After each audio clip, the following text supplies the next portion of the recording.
So Dr. Umar did an interview with The Art of Dialogue, and he touched on a few things. He talked about a lot. He talked about a lot of people.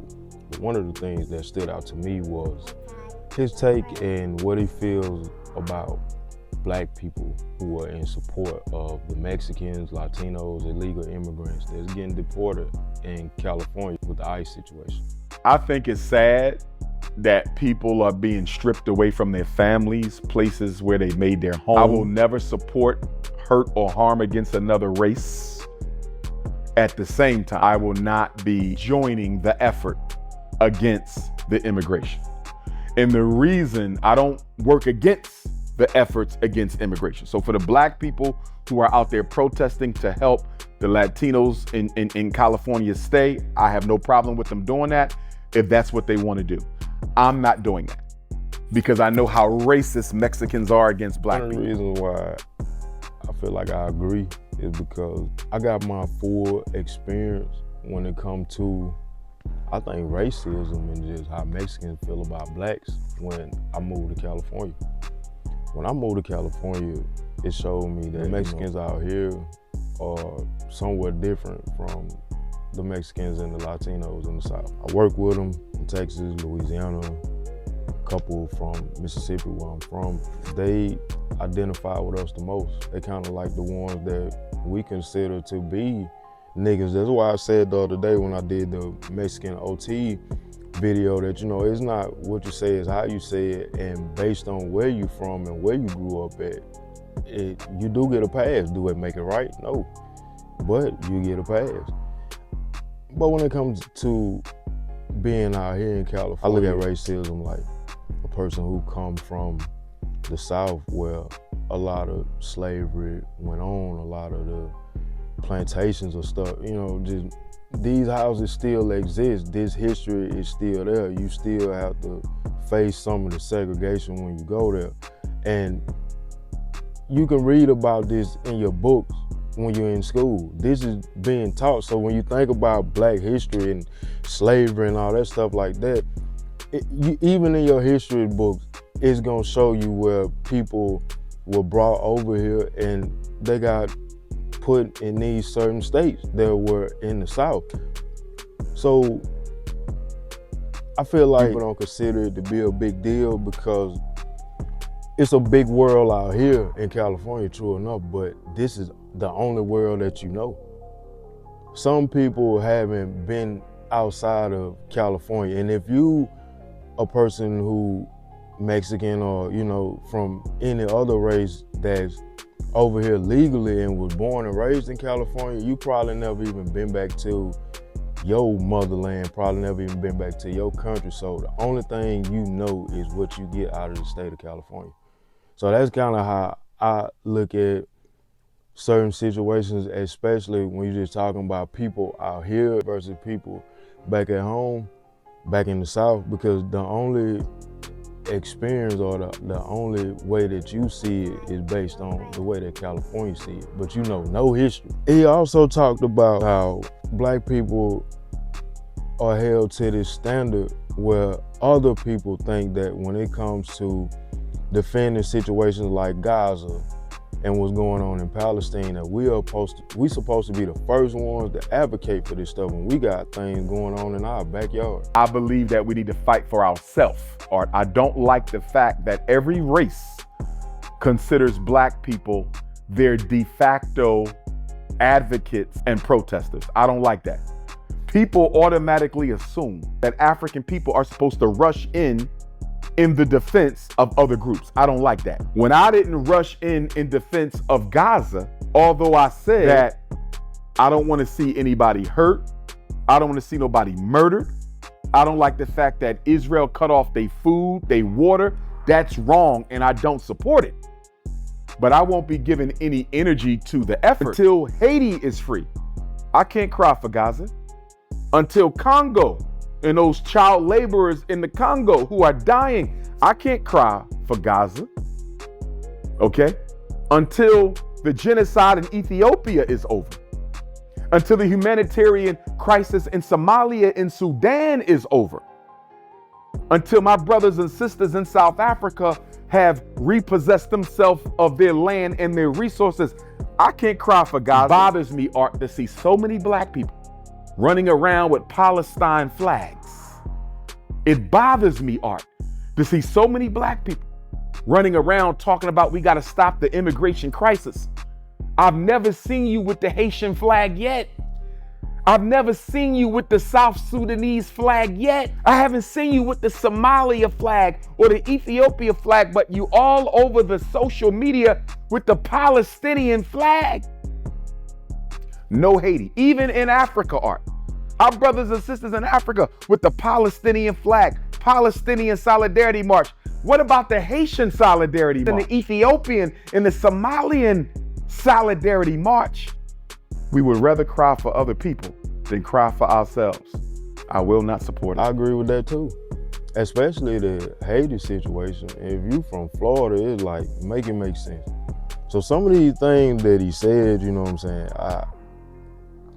it might cut deep based on delivery and tone, but if you're deeply rooted into what you believe in, and if you pro-black the way that he is, and sometimes I kind of feel like I'm the same way, man. Some of this stuff you do you just look at it different. You got Juneteenth being celebrated in the same month as Pride Month. Juneteenth has been completely hijacked and stripped of its value. Ever since Joe Biden federalized Juneteenth in 2021, he has killed the energy, he has killed the sacredness of it, he has killed the value of Juneteenth. He has mainstreamed it, and Juneteenth it's a mockery of our ancestors. I hurt for my ancestors because Juneteenth was not supposed to be this multicultural event that it has become, Art. It was never this whitewashed before. Juneteenth events with all white folks. I've seen Juneteenth events completely colonized by the LGBT community. How do you turn this into a sexual rights celebration? This is for the freedom of African people. Some people turn Juneteenth into an immigrants' rights thing. Juneteenth is for black people. It's not for the gays, it's not for the immigrants, it's not for the Caucasians. It make you wonder, like, do these things be strategically done? Is it done on purpose, or is it just accidental and it's a coincidence? But I think when it comes to Black history and like the Juneteenth festival, and like I've always known about the Juneteenth festival. We had this event where I'm from in Mississippi every year, even before I understood all the history about what Juneteenth means and what it stood for. When I was young, like my mom, my dad made sure that I attended this because it was just like tradition to have this every year. So to see that now it's being celebrated in the same month as Pride Month, or they look at Juneteenth as being, just like he said in the video, you know, they try to put everything inside of Juneteenth and make Juneteenth a month of freedom when it comes to the LGBT community, all this stuff. And it is kind of crazy, kind of foul. Another reason why I feel that we should be in more support of what we have going on versus what other people have going on, because what if the roles were to reverse? You know, Cat Williams got this comedy where he talks about, and I think it's Catpocalypse, came out in 2011, 2012. And in his stand-up, he basically said, you know, if something was to go on right now, if everybody had to load up their family, if it was a tragedy, just catastrophic, and you had to think fast and think quick and relocate, everybody in America, every other race of people other than black people got somewhere to go. So you hear people all the time talking about, man, we need to go back to Africa. How can you go somewhere you never been before? Go back somewhere you never been. We don't even know what it's like to be over there for the most part. As far as if you're African American, you can't just up and just say you finna go move to Africa and you never been over there before. Like, you don't know nothing about it. Go visit, yeah, get familiar with it, cool, but if something was to go on, you know, it is true. It's like we'd be the people that be still trying to like figure it out, where we gonna go. But everybody else, from the Canadians to the Mexicans to the Philippines, the Indonesian people, Palestine, like wherever you from, Polynesian, wherever, you got somewhere you can go back to. So in my mind, when I think about some of the stuff that Dr. Umar said in his video, and the reason why I agree with it is because, you know, what if something was to happen like what's going on in California to black people when it comes to ICE in the situation? Like, imagine if black people right now were in the same situation as the illegals that's over here. What if we were the illegals? What if every day we were the ones who were sneaking over here or whatever the case and just finessing the system when it comes to Social Security, Medicaid, whatever? You think everybody in America wouldn't be in agreement to get us up out of here? Whether we've been born and raised over here legally, our parents, we got roots over here, we got whatever, it still wouldn't matter to other people because we the most hated. At least that's how I feel. When I do these type of videos, this is just my personal opinion, so I'm not trying to put this stuff on nobody else. I just voice how I feel. I feel like we the most hated. Why? I don't know. Because black people, to me, I feel like even if I wasn't black, I would feel like black people are the most gifted.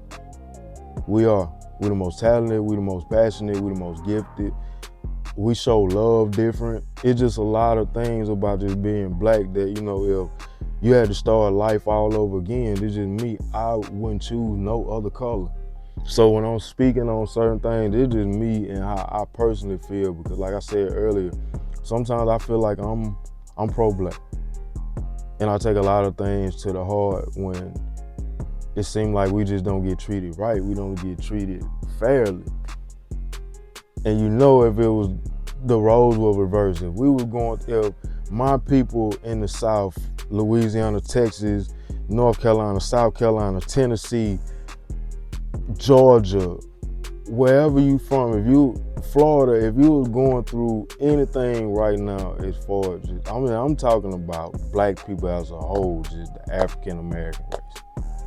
If we were being treated like illegal immigrants right now, based on how people already put us in a certain category, how we already stereotyped, and how people try to put this invisible label on us, we'd be the first ones they try to get rid of. So it's in my mind, I agree with Dr. Umar. It kind of don't make sense sometimes to see us stick our neck out and defend other people, but we don't have that same energy when it comes to defending ourselves, you know? But that's just me. Y'all let me know what y'all think about this, man. If you stay to the end, hit the like button, subscribe, share, comment down below. I try to make it make sense. I really be speaking from the heart. I don't try to paint no narrative, spin nothing. Take what I'm saying with a grain of salt. Take what I'm saying however you want to. You don't gotta stay over here. And if you like the content that I put out, and if you agree with some of the things that I say, I greatly appreciate it. Because I'm trying to get my channel to 1,000 subscribers. So if you stayed all the way to the end, hit the like button, subscribe to the channel, comment, say something, get me in the algorithm. Where, you know, when I do these type of things, I can be heard. Because a lot of people put out a lot of nonsense, you know what I'm saying? And it ain't no clout chase for me. It's just something that I'm really, like, when I talk, I try to make it make sense. But y'all be easy. Have a good day. Charity begins at home.